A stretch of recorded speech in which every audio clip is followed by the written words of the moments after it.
my review for this week's episode of Hero Walk the Vigilantes, man.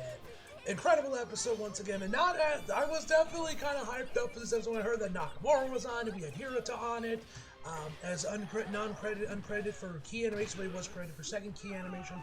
I have a theory, I'm pretty sure him and Nakamura, we got another Nakamura, Hirota team up once again like we did in Season 8, but this time in reverse. Instead, it started with Nakamura, then went to Hirota. Round 4 was... Actually, I think last time it might have started with Nakamura, then went to Hirota there as well, but like, this time he did the key animation, Hirota might have done the second key animation.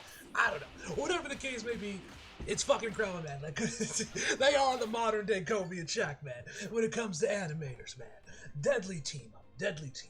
Anyway, so yeah, we had him, we had Sky Vogs on the episode as well, a few other animators as well, but yeah, this episode was awesome, but definitely, I would not say reached the same highs, animation, in either animation quality or just overall story, compared to episode 8 or whatever it was, the Aizawa episode was, which you guys know, was absolutely insane. That was probably the best episode of the season, more than likely is going to go down as. So, also one of the guys, man, can't confirm, the dub is delayed completely. I thought from the wording it meant that they only could do episode 11 was delayed because it was a San Diego Simul dub, and I thought it was going to be like Hero Walk or that episode got delayed and the rest they would continue onward. But no, this episode dropped, there was no dub, so yeah, the dub is just delayed fully by the 2 weeks, so unfortunately we're going to have to double react. I don't know if I'll do a reaction to the last episode. I mean, there is some interesting stuff in here from this next episode preview, but I don't know if it's worth me going and doing a reaction of that. We'll have to wait and see until release date, but I'm not sure. But anyway, so yeah, man, yeah, this episode was awesome, man. We have All Might, which bro, before we talk about this episode, one other thing I have to quickly mention. Now, as you guys know, Steel Ball Run dropped its first episode last week. I recorded the review on Sunday, and we're posting the review, actually posted it on Monday because it took me a while to actually start to go through and watch and review the episode. Anyway, but in there, you guys know that one of the characters is voiced by All Might Seiyu, and there's this literally this I did not know. Like, brother got raised, man. I did not know brother was built like that, because it goes from the series like he's like declaring that the Steel Ball Run will be a success to him crying and whining into his girlfriend's lap like, I'm a failure, you know, and like, bro, it's like the exact opposite of where his voice is typically placed when he plays. It's like the exact opposite on the high end, man. It's insane. I did not know bro had that kind of range. It's absolutely insane, man. If you guys have not seen Steel Ball Run, pull up the first episode on Netflix, watch that part of the episode, man. You will be absolutely floored, bro. Shout out to All Might Seiyu, man. Brother got insane range. But anyway, without further ado, guys, let's just jump right into the actual episode. So we start the episode off at All Might's agency, I'm assuming, the Mighty Tower. I'm not entirely sure what is the purpose of this building.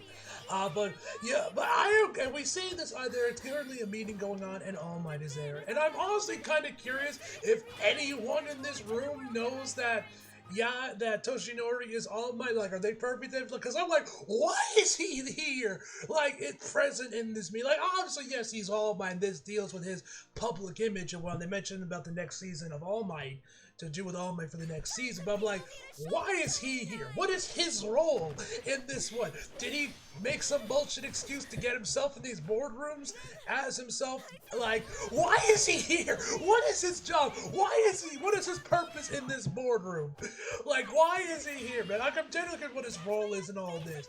And he's like fiddling with the iPad that's in front of him as they're like going through some charts and whatnot. He gets a call from Suki, and he's screaming like, it's the sky, eh? And then we see it falling down, straight up some 9/11 type shit, man. And the tower's toppling down, and we get to get to see Suki-Ichi's origins. We get to see a little backstory. Also, the word of the day was Deus Ex Machina. I was like, oh, why is that the word of the day? We're gonna see some fuckery. To be fair, it was nothing crazy. It was just something that awful I mentioned about All Might, I'm pretty sure. But I was like, hey, yo, we're gonna see, is there gonna be some fuckery this episode? Why is Deus Ex Machina the word of the day? Anyway.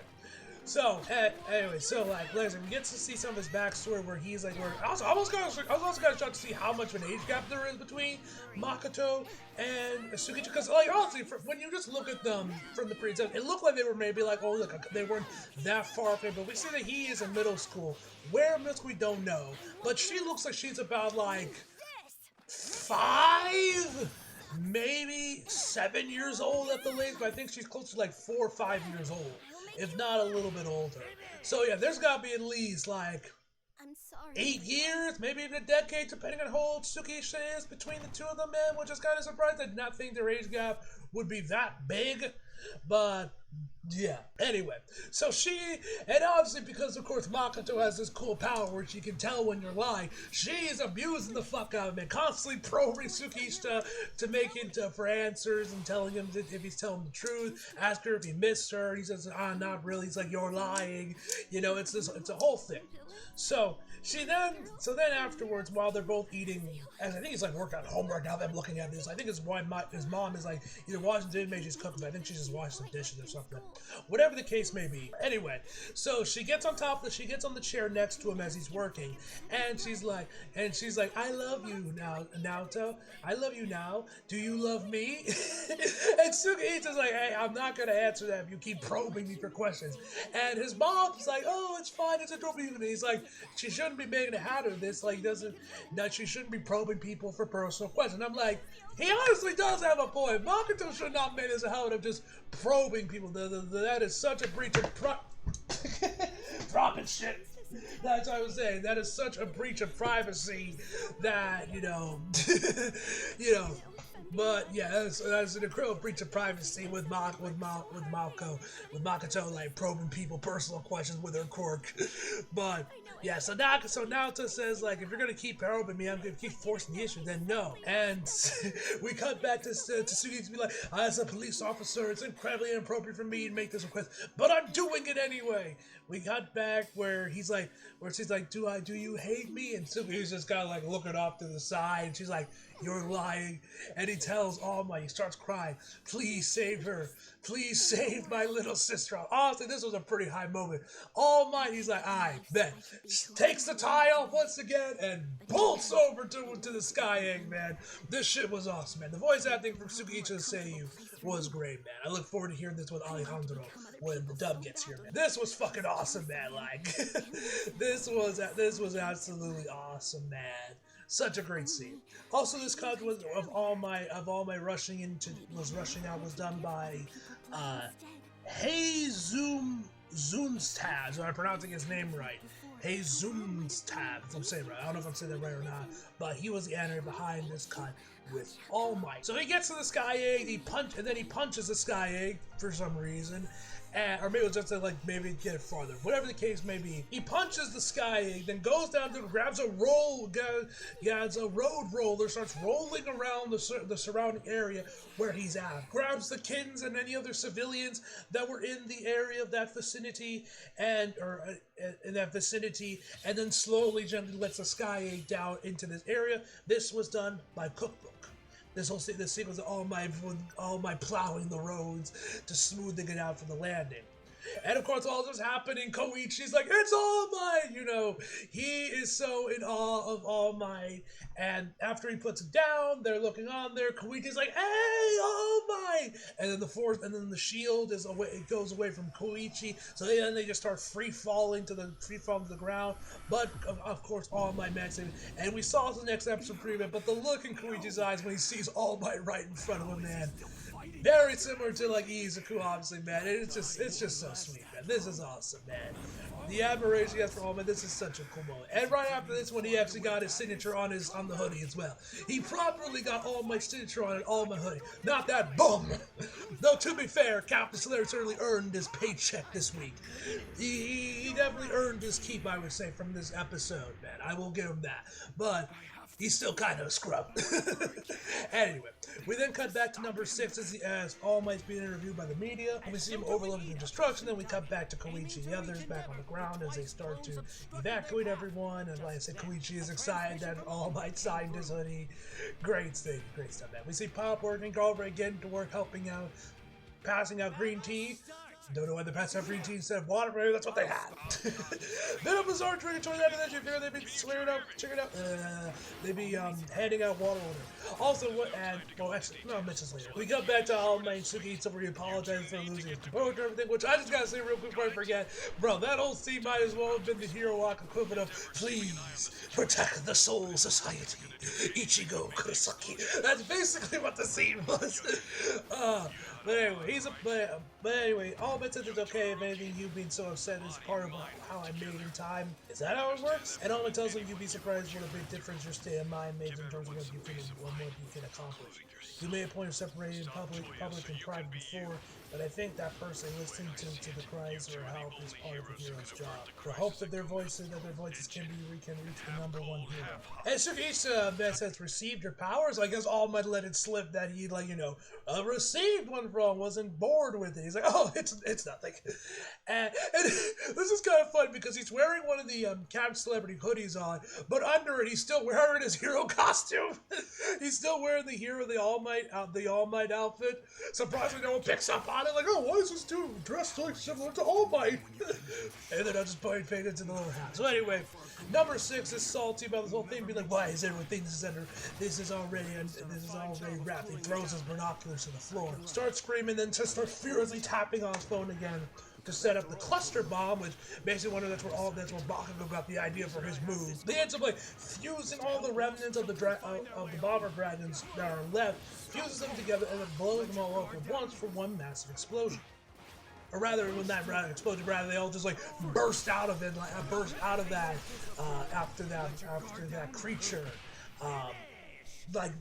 Face hug, like chest bursters. So you got all these mini dragons flying around the area, and this is when and then All Might hits the Nebraska Smash. But yeah, good stuff. But this whole sequence was done by Frank Okako, if I pronounce his name right. He was the editor behind this whole sequence, man. Great song. I also really like the transformation of All Might, where he rushes right in towards them and transform right before hitting the Nebraska Smash. Really cool scene. And then number 6 is Shaw be like he can't believe that someone in the world could pull off such an OP move. This is when All For One comes in and says, indeed there is number 6. Which I think this is actually the first time number 6 has actually been called number 6 in this series. I might be wrong, but I'm pretty sure it's the first time that name has actually been spoken in the episode. And so he continues on. We see All Might lifting his arm up, doing his usual pose, and he mentions how that All Might is a Deus Ex Machina, so that's why it is the word of the day, capable of bending physics and fate to his will. That is who All Might is, the symbol of the heights you seek to reach. Then number 6 tells me he had no interest in becoming All Might, and All For was like, ah, yes, so it is. And he prefers to see him act as free active. He prefers that he's free to act as he sees fit. He says thanks, and then gets shot in the neck. Or at the very least, it looked like she got shot in the neck, but it looked like he just grazed his shoulder. But from the blood, it looks like he went through him, but the wound makes it seem like he just the knuckle duster just hit his shoulder with the sniper. He just grazed him. He didn't actually go through skin, but the blood, I don't know. But that's at least how I know. Anyway, we then switch over to Knuckle Duster, gets to narrate to him about the factory and its purpose and everything, and that it would make sense that he would come to this location, try something. And then we see him right before he takes the shot, where a random crow gets in the way of his scope, and he ends up missing hitting him in the shoulder when he obviously was aiming for the head. Number 6 quickly turns around, looks behind him, and then zooms over, even ends up seemingly going through the crow from earlier, killing it on the way over to Knuckle Duster. And when he finally meets up with Knuckle Duster, we find that he didn't get the quirk from O'Clock, so he did steal. And we find out that O'Clock is actually Knuckle Duster. He had a quirk. Bro was a fucking speedster before becoming Knuckle Duster. This is insane. Now to be fair, the show kind of already told you earlier on in the season when we saw his Chinese escapades, where we saw him next to the silhouette of O'Clock, which made it seem like, that they're the same person, that the clues were there. But damn, bro, I did not know that he was O'Clock. Now, full disclosure, I was spoiled the fact that Knuckle Duster did have a quote beforehand from a couple people I follow, which was kind of bullshit, but now actually told me he was O'Clock, so the surprise seeming basically still worked anyway. The surprise still got me, but yeah, the reveal was still great. But yeah, I was unfortunately spoiled that he did have some kind of quirk. I did not expect he was a speedster, man. That's kind of insane, man. Y'all see my reaction? I was like, wait, what the fuck did he just say? What the fuck? Knuckle Duster is O'Clock? This is insane. And this is when we also finally figure out what's going on. Well, first, can we Knuckle asks him what his name is, and he says like, oh, you're looking at you're interested in me, and then he says that he is literally nobody. Shout out to Kingdom Hearts. The way it was written made me thought, like, is this a Kingdom Hearts reference? Because, you know, nobody's are saying Kingdom Hearts. I haven't played a game, but, you know, I know bits and pieces of it. Anyway, so it seemed that he was like this blob creature. Like a Bone, the comic Bone, if you guys have ever read that or heard of it. He kind of like has a similar design in that. I'm assuming this, and he that he was experiment subject 8, but also just called him number 6. I'm assuming this is something from Garaki, because I don't know where else he came from. Hopefully we get a little bit extra detail to number 6, like how he got from this white creature to a full, you know, human male body. Hopefully we learn more about him in like later on Vigilantes. But we now know where the name came from. He is an experiment. I'm assuming something created by Dr. Garaki, but who knows? He continues on saying that if I'm going to become somebody important, O'Clock is the only name I want to go by. Knuckle Duster thought it's funny because when most people with big trees want about becoming somebody, they always want to be All Might. And then number 6 says, I mean, he is impressed, but being him seems like such a drag. I mean, whether it's fighting villains or disaster recovery, he's constantly cleaning up other people's messes. That's what makes him number 1 hero. All of humanity is lucky that he's so selfless. Excuse me. If somebody with that kind of power used it for selfish purposes, I mean, it'd be the end of the world. We then get these shots of seemingly All Might if he was a villain with like this Joker smile on his face, man. The drawings here look really fucking good, though. I will say that, man. The drawings here look really good. The music was also pretty good for this episode as well. The soundtrack, the OCU for this episode was also solid. Like, I think the track around this era, might have been a little bit later in the episode, was really good, man. Looked like that was a new track as well. Anyway, number 62 says that All Might is too selfish for his own, is too strong for his good rather. Save the world, destroy it. He's got 2 on it. The character acting here was also phenomenal. Unfortunately, this cut, we don't have an anime credit for this cut at the current moment. Let me just refresh Sakura once again, man, just to see if maybe some of these got updated. No, this still hasn't been updated. Still says R is unknown, but yeah, this was great stuff. This might have been also one of the other things Hiruta worked on, man. I'm not sure, but the thick outlines on part of this section of the episode, man, were phenomenal. Anyway, he's got 2 options. Can't use his power freely, and that doesn't work for me. I'm trying to go my own way, and and Knuckles says you're not interested in helping others. I wouldn't rule it out completely, but I can't deny it doesn't suit me. Which is why I want to be you, Master.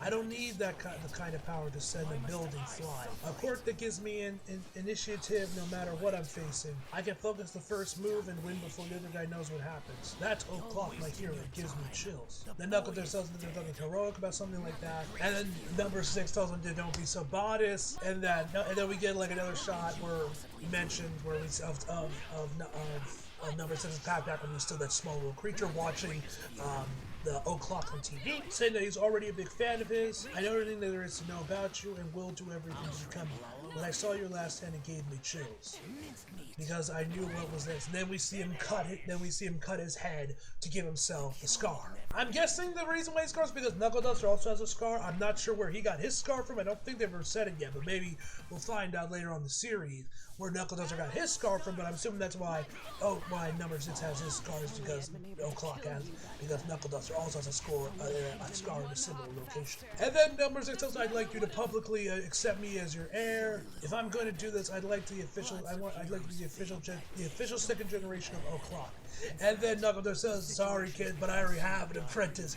Shout out to our boy Koichi. And then number 6 says, gotta say, it's pretty clear to you that I respect you more than him. I mean, he's a fan of All Might, not you. And Knuckle Duster tells him once again, O'Clock wants a hero, and if someone who wants to be him has managed to obtain his quirk, he would be a terrible villain. And he's like, oh, you're labeling me as a villain, huh? Well, he can work with it. So then number 6 asks, like, what are you gonna do now? You're shooting that rifle. You are Mr. Sniper, Ted, but are you thinking that you can't miss me from this range? So then Knuckle Duster tries to shoot him again, but once again, number 6 uses uses o'clock or whatever. I don't know. Have we actually have the official name of the quirk yet? I don't think we have. And zooms right towards him, and time starts slowing down. But then we hear something on the speakers. Knuckle Duster on these surrounding speakers he has around this building. That was like I think it mentioned it later on the episode that it's at like 300 times speed, so it sounds normal to o'clock while he's like speed while he's in the speed force or whatever. And so he kind of explains how overclock, which I guess is the quirk's name, how it works. It basically works off of your brain's mindset, and obviously it takes a lot of toll on the human brain itself. And like depending on how fast or slow you can go, even going as fast in terms of speed of your reaction, that feels like everything is just straight up frozen. Varies. It depends on your mental state. But that kind of acceleration idea comes with time limits. Think of it as like your brain running out of breath during intense exercises. The faster your brain accelerates, the faster it wears the brains out. Like when you're dodging a bullet from a rifle or trying to perceive a message played back at 300 times speed. And so yeah, he got him. He got hook, line, swing, backs up, and this is when Knuckles detonates a bomb that blows to the top 3 floors. This is where we get Nakamura's cut and maybe Kohei Hirota. Whether or not this was a second key animation or this was key animation that he went uncredited for, I don't know. But I'm pretty sure this is we got to see Nakamura and Hirota team up once again. They worked together for Ease Ultra during the clip, and they worked together again for Knuckle Dust. But I'm not sure. But I don't know for certain. But the way it looks, it's very Nakamura. I'm pretty sure this is Hirota. So he then starts firing his shotgun at once they land. So starts firing a shotgun at all of number 6's limbs to keep him immobilized. And then afterwards, he then just starts beating the shit out of him with the butt of the shotgun to keep him from moving. Which at first I thought he was. I think he was like kicking. I think he initially kicked him when he was going like, but when he was like going on some molo that he isn't over yet. He just kicks him in the face, and I think he like kicked him a couple times. Then went to the shotgun, but just kicked him one time, and then started beating him with the butt of the gun. I thought he was stomping a mud hole into him like Stone Cold Steve Austin. What? What? But he beats him up for a bit and then starts to begin to restrain him. But this is when we get to see one of the dragons morph and like kind of like absorb and fuse rather with his arm, turn to explosive. It blows up, and that, ladies and gentlemen, is where the episode ends. This cut was actually done by animator Alexis Guichon? I don't know, I probably mispronounced the brother's name, which actually, interesting enough, I actually have some never before revealed information for you guys. I got a scoop. Because I had asked, because I'm like, I'm on Sakura, I post Gengas, that's the main thing I post, because, everyone else beats the putt for everything else, but I can post the Gengas at least. So, and like how Sakura works when you're posting Gengas, it is posted by an official anime's account, like, I don't know, the official Hiroaka account, Vigilantes, Hell Parent, whatever, Mappa. It's fair game, but if it's something that the animators themselves have posted, you have to get their permission first. You would think them posting on Twitter means that everything is good, but no, you gotta get their permission just to make sure everything's clear, and sometimes animators just don't want to be on the site. In terms of like their Gengas, for whatever reason. Don't know why, but apparently that's a thing. Regardless, so whenever there's an animator that doesn't have anything posted, I usually go and I either DM them or email them, depending on what they have available on their Twitter profiles, message them and ask them.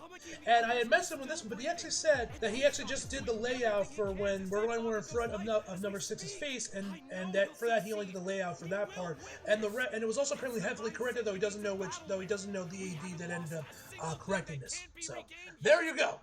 Some never before revealed information. Y'all got a first time scoop. That was a nice little pleasant surprise when he DM'd me that. So thanks, man. Anyway, ladies and gentlemen, that is where the episode ends. Like I said, next week looks pretty interesting with Koichi with something with Pop. We got Koichi in a suit. It looks like they might be in the same room. I'm not entirely sure what's going on here, man. And we got like maybe like a dark special All Might jacket where it's like dark colored, which looks interesting. But yeah, we'll find out next week what that's all about. And yeah, man. Anyway, guys, we're looking at this episode 9.5 10. I was thinking about giving it a 10 because of the animation and Nakamura, but the more I thought, I'm like, yeah, this is a 9.5. This is a 9.5 episode. Anyway, guys, hope you guys enjoyed the video. Leave a like every day, subscribe if you're new. Follow us if you feel like it. Links are below. And as always, back for more. See you guys next time.